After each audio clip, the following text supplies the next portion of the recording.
अनंत कोटि ब्रह्मांड नायक सर्वेश्वर पूर्ण परात्पर ब्रह्म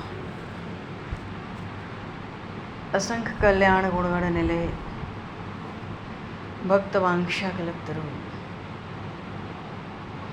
शरणागत वत्सल भक्त वत्सल दीन बंधु दयासल भगवान श्री सीताराम जी महाराज की असीम कृपा करुणा से श्री हनुमान जी महाराज की परम पावन भावमयी सन्निधि में महापुरुषों की भावों में उपस्थिति में एवं आप सभी श्रद्धालु भक्त वैष्णवों की मंगल सन्निधि में मानव जीवन का सर्वोत्कृष्ट फल भगवत गुणगान भगवत स्मरण काल हम सभी भगवान श्री कृष्ण चैतन्य देव के लीला चरित्रों के माध्यम से प्राप्त करने जा रहे हैं। सर्वप्रथम आप सभी भक्तजनों को श्री भगवत भाव से सादर नंदन सादर नमन आप सभी को यथायोगी जय सिया राम जय जय श्री सिया राम जय जय श्री राधे हरि जय सिया राम जय जय श्री राधे हरि जय सिया राम जय श्री गुरु महाराज जी की जय जय श्री राम। वंशी विभूषित करान्नवनीरदाः पीताम्बराधरुणबिम्बफलाधरुष्ठा पूर्णेन्दुसुन्दरमुखादरविन्दनेत्रात् कृष्णावरं किमपि तत्त्वमहं न जाने कृष्णात् परं किमपि तत्त्वमहं न जाने। हरिशरण पूर्व प्रसंग में जगाई और मधाई इन दोनों का श्री कृष्ण चैतन्य महाप्रभु ने उद्धार किया और समस्त भक्त परिकर के साथ संकीर्तन की मंगल ध्वनि करते हुए दशों दिशाओं को गुंजायमान करते हुए सब महाप्रभु के घर आए।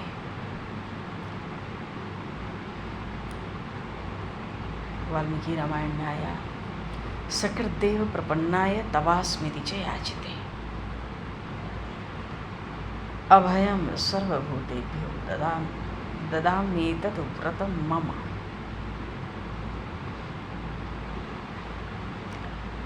भगवान श्री राम कहते हैं जब विभीषण जी की शरणागति हुई श्री राम चरित्रों में भगवान विभीषण जी के आने पर वानरों से कह रहे हैं कि एक बार भी जो प्रपन्न होकर मैं तेरा हूँ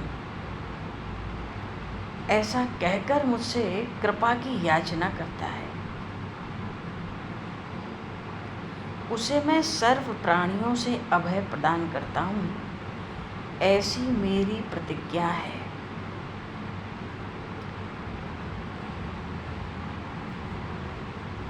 भगवान को अनन्यता प्यारी है।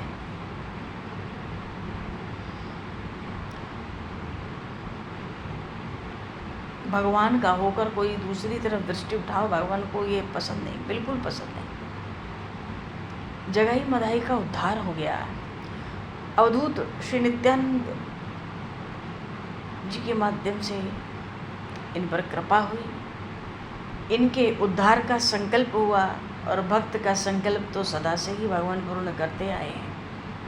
श्री कृष्ण चैतन्य प्रभु ने इन दोनों को अंगीकार किया और अपनी शरण प्रदान की।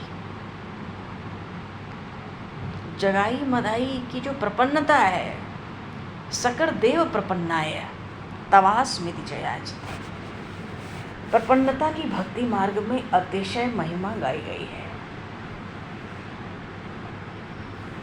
वृंदावन में एक परम भगवत भक्त माता ने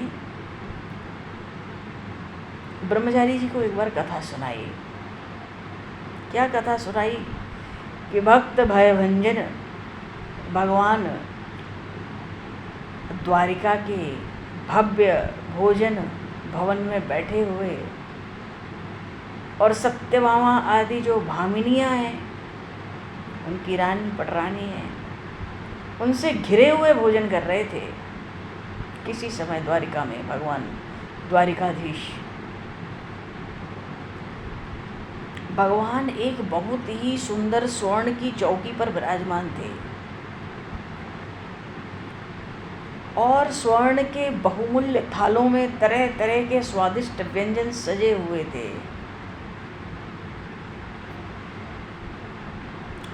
बहुमूल्य रत्न जड़ित कटोरियों में तरह तरह के पीने वाले पदार्थ रखे थे। खाते समय सामने रुक्मिणी जी बैठी हुई पंखा डुला रही थी। इधर उधर बहुत सी पटरानियां बैठी हुई थी। पर अचानक भगवान भोजन करते करते एकदम रुक गए। भगवान के मुख का जो ग्रास था वो मुख में ही था और जो हाथ का था वो हाथ में ही था। भगवान बिल्कुल निर्जीव मूर्ति की तरह ज्यों के त्यों स्तंभित रह गए। भगवान का कमल के समान जो खिला हुआ मुख कमल है एकदम कुमला गया। भगवान अपने नेत्रों में आंसू भर के रुक्मिणी जी की ओर देखने लगे और जितनी पटरानी है भगवान को ऐसे भाव में देखकर भयभीत हो गई। वे किसी भावी आशंका के भय से भयभीत हुई, मानो कोई घटना घटने वाली है। किस बात का स्मरण हो गया द्वारिकाधीश को? वो सब प्रभु की मुख की ओर निहारने लगी। रुक्मिणी जी का स्वर बड़ा भयभीत है, कंपन भी है स्वर में। पूछती हैं, प्रभु आपकी एक साथ ही ऐसी दशा क्यों हो गई? अब मालूम पड़ता है कहीं आपके परम प्रिय किसी भक्त पर भारी संकट आया है।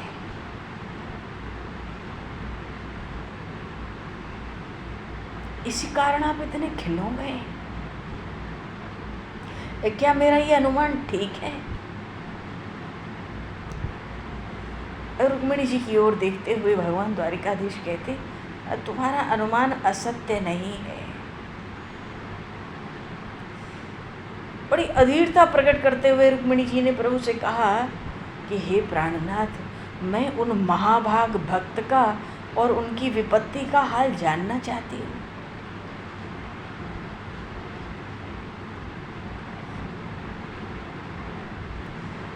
भगवान के स्वर में रोष आ गया।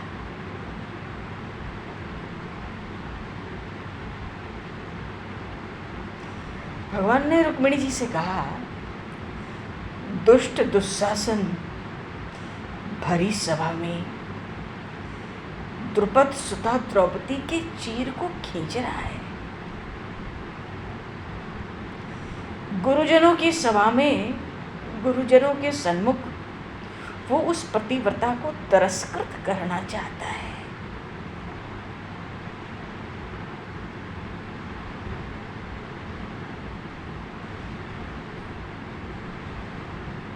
अब द्रुपद सुता की दुख की बात सुनकर बड़ी कातरता से रुक्मिणी जी ने जल्दी से कहा, तब आप सोच क्या रहे हैं? जल्दी से उसकी सहायता क्यों नहीं करते, जिससे कि उसकी लाज बच सके? हे नाथ, उस दीनहीन अबला की आप रक्षा करो। हे प्रभु, उसके दुख से मेरा दिल धड़कने लगा है।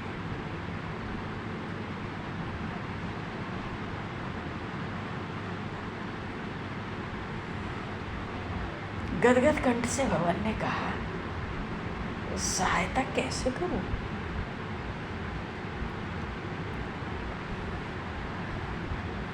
उसने तो अपने वस्त्र का एक छोर अपने दांतों से दबा रखा है। उसने सर्वतोभावेन मेरा सहारा न लेकर दांतों का सहारा वो ले रही है।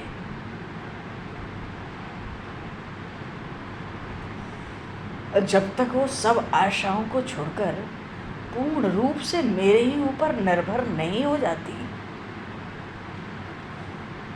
तब तक मैं उसकी सहायता कर ही कैसे सकता हूँ।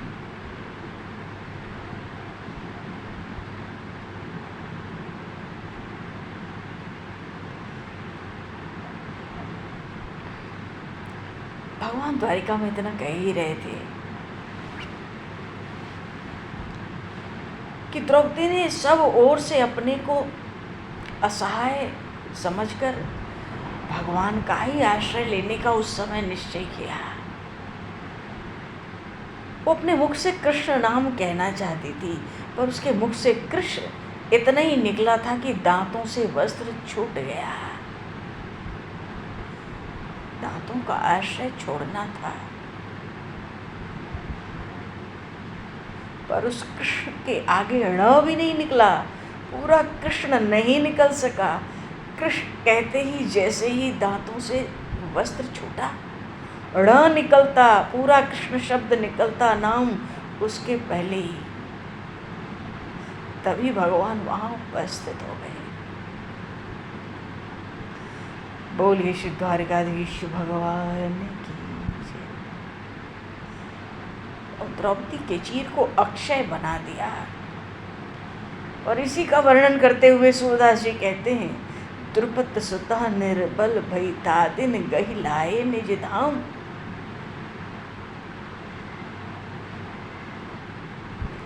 दुशासन की भुजा थकित भई। 10,000 हाथियों का बल रखने वाला दुशासन वस्त्र खींचता गया। उसको समझ ही नहीं आता था कि साड़ी बीच नारी है कि नारी बीच साड़ी है। ये कोई नारी साड़ी पहने हुए है कि साड़ी की ही कोई नारी है। इस साड़ी का तो कोई अंत ही नहीं है। द्रुपद सुता निर्बल भई तादिन गहि लाए निज धाम। दुशासन की भुजा थकित भई बसन रूप भय श्याम। भगवान का कोई आदि अंत है ही नहीं। और जब भगवान का वस्त्रावतार हुआ, वस्त्र के रूप में अवतार हुआ, तो फिर उस वस्त्र का आदि अंत कैसे हो सकता है? क्योंकि वो तो भगवान ही वस्त्र रूप में अवतरित हुए। सुनेरी मैंने निर्बल के बलराम।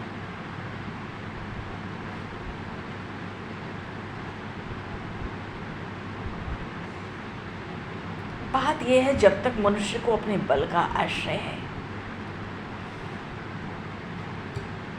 जब तक मनुष्य अपने को ही बली और समर्थ मानता है,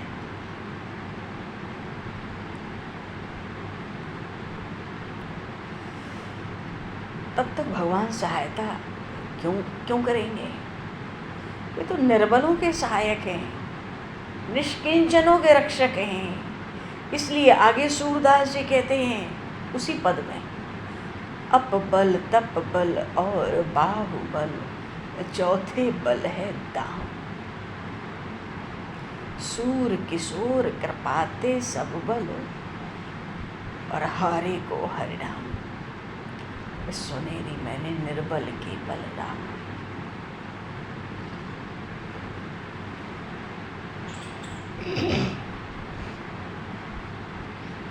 निर्बल के बलराम। यहाँ जगाई मधाई है। इनके पास अन्याय से उपार्जित किया हुआ बहुत धन था। धनवान थे, दोनों का शरीर बड़ा पुष्ट था। शासक की ओर से, मुगल शासक की ओर से उनको बड़ा अधिकार मिला हुआ था। धन, जन, सेना और अधिकार सभी के मद में अपने को ही वो कर्ता समझते थे।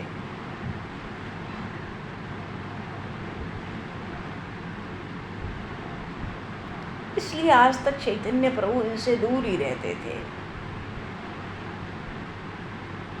पर जिस क्षण ये अपने सभी प्रकार के अधिकार और अपने बलों को भुलाकर निर्बल हो गए, निष्किंचन बन गए, उसी समय प्रभु ने इन्हें अपनी शरण में ले लिया। उस क्षण भर की शरणागति से इनके उम्र भर के पुराने सब पाप, सब वैष्णवों की कृपा, अरे सब पाप भस्म हुए तभी तो सब वैष्णवों के ही कृपा पात्र बन गए।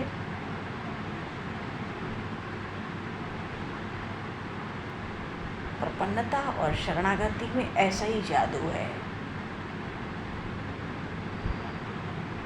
जिस क्षण तेरा हूँ कहकर सच्चे दिल से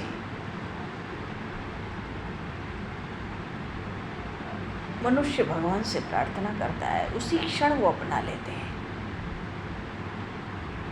भगवान तो भक्तों के लिए भूखे से बैठे रहते हैं।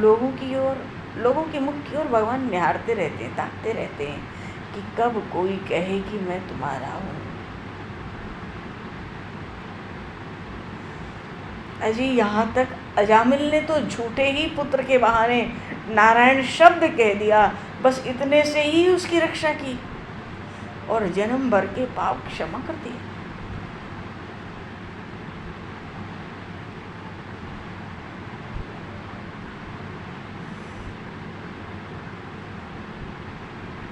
जितने भक्त हैं, महाप्रभु का परिकर है, सब जगाई मदाई दोनों भाइयों को साथ लेकर प्रभु के यहाँ आए।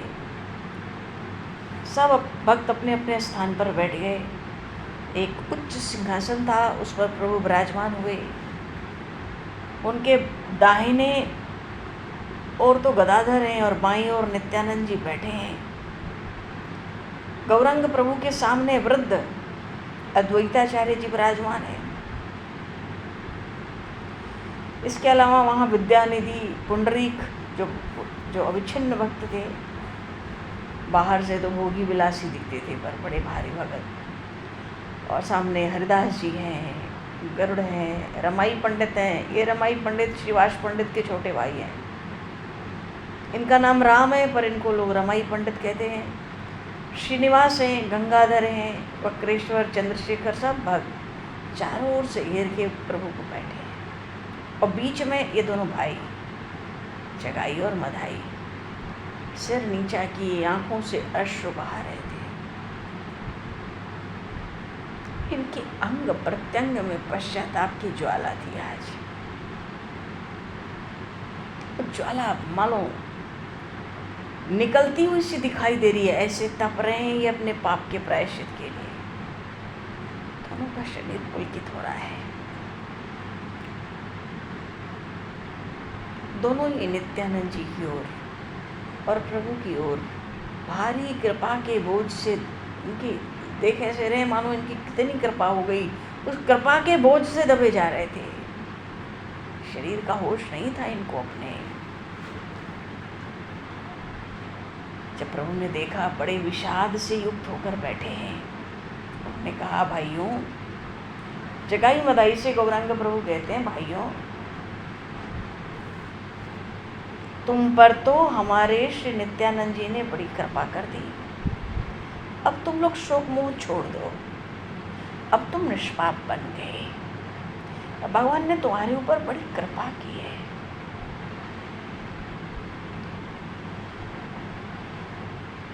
अब तुम शोक मोह छोड़ो। प्रभु की बात सुनकर गदगद कंठ से रोते हुए दोनों भाई बोले, प्रभु, हम पापियों का उद्धार करके आज आपने अपने पतित पावन नाम को यथार्थ में सार्थक कर दिया। आपका जो पतित पावन नाम है वस्तुतः आज ही सार्थक हुआ है, क्योंकि जगाई मदाई को लगता है असली पतित तो हम ही लोग हैं।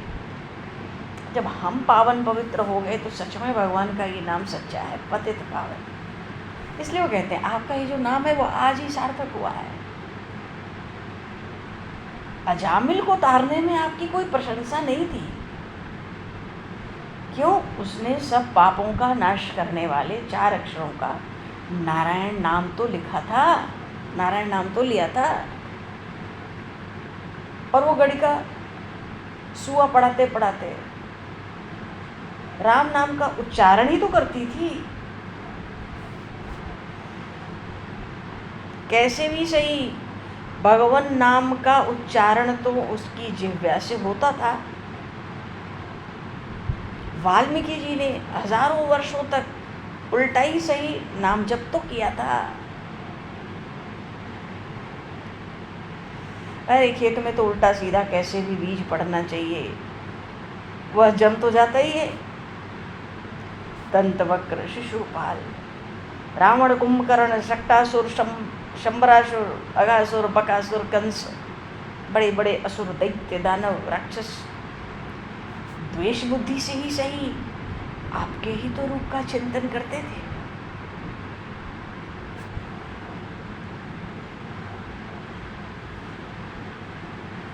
वे उठते बैठते सोते जागते सदा आपका ही ध्यान तो करते थे।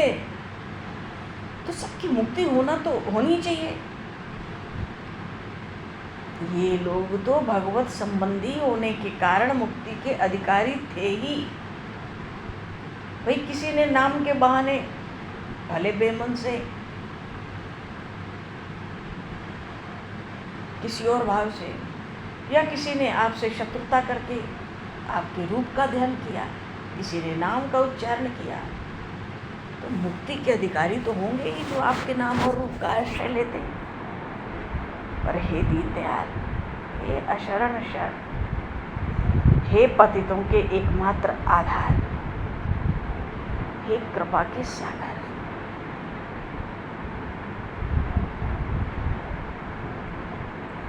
हे पापियों के पतवार प्रभु, हे अनाथ रक्षक, हम पापियों ने तो कभी भूल से भी आपका नाम ग्रहण नहीं किया। हम तो सदा अपने अहंकार में, अपने मद में उन्मत्त रह के पाप कर्मों में ही दिन रात लगे रहते थे। हमें तो आपके संबंध में कुछ ज्ञान ही नहीं था। हमारे ऊपर कृपा करके आपने संसार को प्रत्यक्ष ही दिखला दिया, चाहे कोई भजन करे या ना करे, कोई कितना भी बड़ा पापी क्यों ना हो, प्रभु उसके ऊपर भी एक न एक दिन अवश्य कृपा करेंगे।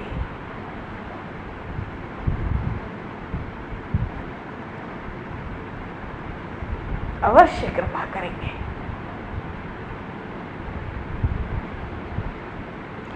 सबके बीच में कहते हैं जगाई मदाई, जो कभी भजन ना किया हो, कभी भजन ना करे, जो केवल पाप में ही दिन रात लगा हो, उस पर भी कृपा होगी आपकी, अवश्य होगी किसी न किसी दिन।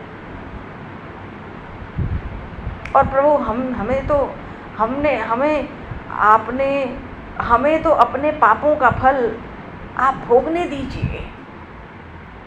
हमें अरबों खरबों और असंख्यों वर्षों तक नरक की भयंकर यातनाओं को आप भोगने दीजिए। प्रभु हम आपकी इस अकारण कृपा को सहन नहीं कर सकेंगे। नाथ अपने पापों का स्मरण होते ही हमारा हृदय फटा जा रहा है।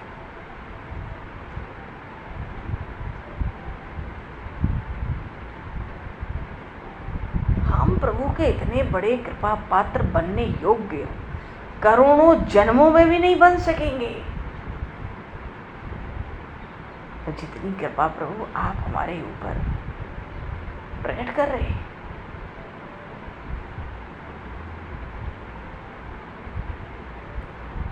प्रभु वस्तुतः जगाई मदाई को अपने पापों पर बड़ा प्रायश्चित हो रहा है। उनको लग ही नहीं रहा है कि हम इतने बड़े पापी, भयंकर, ऐसे कुकर्मी, दुष्कर्मी, ऐसे अनाचारी, व्यभिचारी, कुविचारी, पतित अधम, इतनी कृपा नहीं, इतनी कृपा नहीं, हमें तो हमारा पापों का कर्म भोगने दीजिए।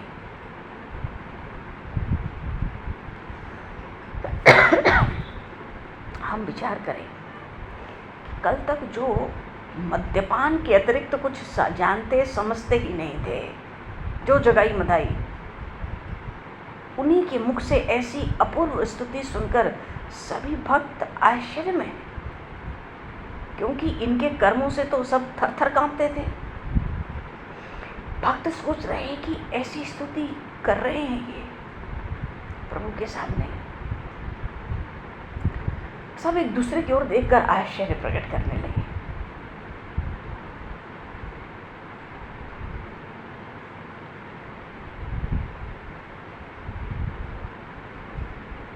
उसी समय प्रभु के चरण कमलों में प्रणाम करते हैं।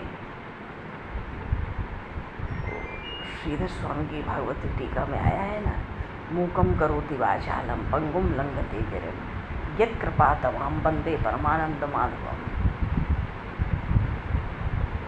मानो जिसकी कृपा से गूंगा भी वक्ता हो जाए। अब मूकम करोति वाचालम का अर्थ ये नहीं है। अब सोचे कोई भैया, कोई तो बोल नहीं पा रहा है, गूंगा है, और वाचाल तो उसको कहते हैं जो बहुत बोले, जान खा जाए बोल बोल के, सिर दुख जाए जिसके बोलने से, कितना बोलता है उसको वाचाली कहते हैं। बहुत वाचाल है भाई, मानो पकड़ लिया मिल गया तो इतना बात करेगा कि तुम रो जाओगे, फिर भी जान नहीं छोड़ेगा। तो मूकम करोति वाचालम, ये वाचालम वो वाचालम नहीं है। यहाँ तो मूकम का अर्थ है गूंगा। भगवत कृपा से गूंगा भी बोलने लगता है तो कितना बोलता है, वाचालम, इतना बोलेगा। तो ये कौन सी कृपा हुई? यहाँ वाचालम का अर्थ है कि जो गूंगा है वो वाणी का भूषण हो जाता है। वाचालम का अर्थ है वो वाला नहीं जो बोलचाल की भाषा में हम लोग कहते हैं अरे बड़ा वाचाल है, बहुत वाचाल है, पड़ गया सामने तो सिर पिटो, चुप ही नहीं होगा।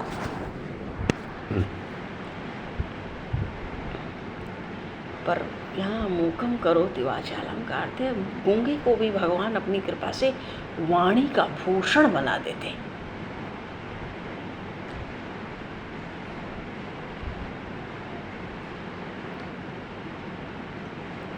श्री रामचरितमानस में वाणी का भूषण कब प्रकट हुआ? जब भगवान श्री राम ने चित्रकूट में भरत जी को समझाया। वहाँ भगवान ने जो वाणी प्रकट की, वहाँ गोस्वामी जी कहते हैं भगवान तो वाणी के भूषण है। यहाँ श्रीधर स्वामी जी अपनी भागवती टीका में कहते हैं भगवान की कृपा कैसी, मूकम करोति वाचालम पंगुम लंघते गिरिम यत् कृपातमहं वंदे परमानंद माधवम। जगाई मदाई की ऐसी स्तुति सुनकर प्रभु ने कहा, तुम दोनों भाई सभी भक्तों के चरणों की वंदना करो, क्योंकि भक्तों की पद धूलि से पापी पुरुष भी परम पावन और पुण्यात्मा बन सकता है।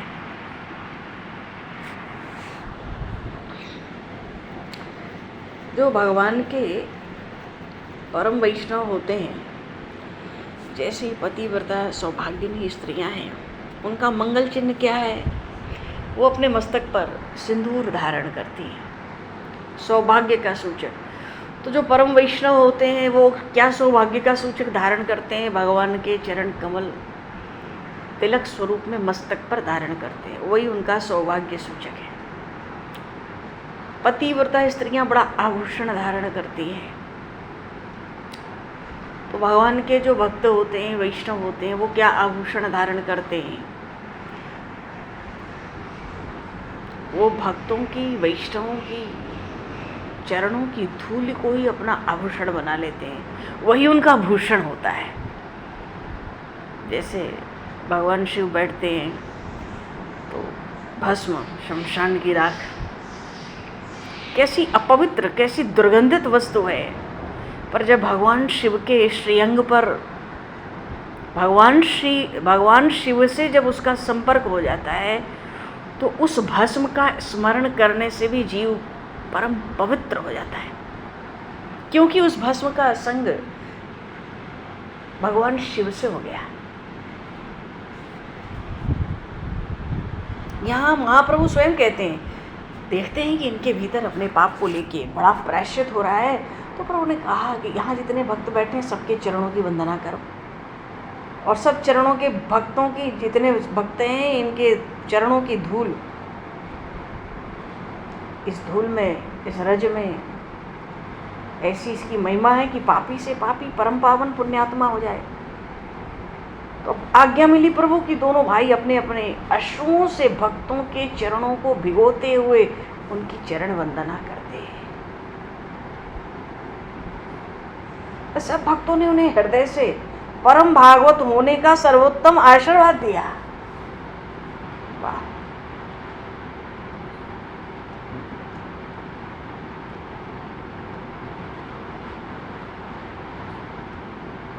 तो एक तो ये प्रायश्चित हुआ, पर महाप्रभु ने उनकी शांति के लिए एक और उपाय सोचा कि इनको छाती में पूरी शांति मिल जाए। सामने भगवती भागीरथी माँ गंगा, बोलिए श्री गंगा मैया की जय। हाँ, भगवती भागीरथी सभी के पापों को जड़ मूल से उखाड़ कर फेंक देने वाली हैं। तो प्रभु ने कहा सब भक्तों से कि चलो हम भी जाह्नवी के तट पर साथ साथ सब चलें।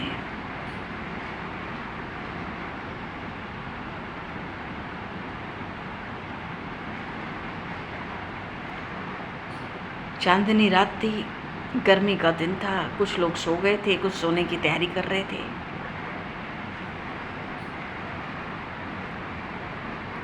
उसी समय सब भक्त इन दोनों भाइयों को आगे करके संकीर्तन करते हुए प्रेम से नाचते गाते गंगा स्नान के निमित्त चले।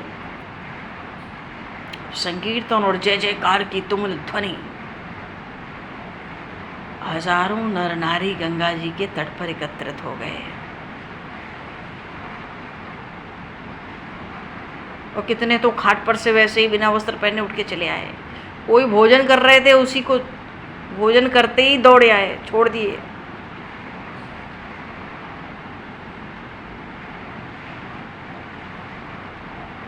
स्त्रियां अपने पतियों की सेवा छोड़कर दौड़ी, माता पुत्रों का परित्याग करके दौड़ी। घर में जो बहुएं थीं उन्होंने भी घर के बड़े जनों का कुछ भी कोई परवाह न करके संकीर्तन देखने के निमित्त सब दौड़ पड़े और सब आगे भक्तों के साथ संकीर्तन करने में निमग्न हो गए। मानो उस संकीर्तन में एक अपूर्व आकर्षण, ऐसा आकर्षण, सब उस आकर्षण के वशीभूत होकर अपने आप को भूल गए।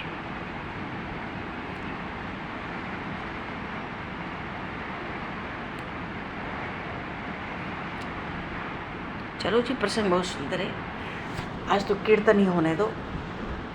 फिर महाप्रभु इनके शांति का प्रायश्चित का दूसरा उपाय भी कर देंगे, जिससे इनके हृदय को शांति हो जाए। भक्तों की चरणों की वंदना करके और उनके पद धूलि को सर्वांग में लेप करने के बाद बड़े बड़े पापों का सब प्रायश्चित हो जाता है। और उन भक्तों ने इनको आशीर्वाद भी तो दिया कि भैया तुम परम भागवत हो जाओ, सर्वोत्तम भागवत हो जाओ। और नित्यानंद प्रभु तो इनको पहले ही पूर्व प्रसंग में ही अपने संपूर्ण जन्म जन्मांतर के सब पुण्य इनको दान कर चुके हैं।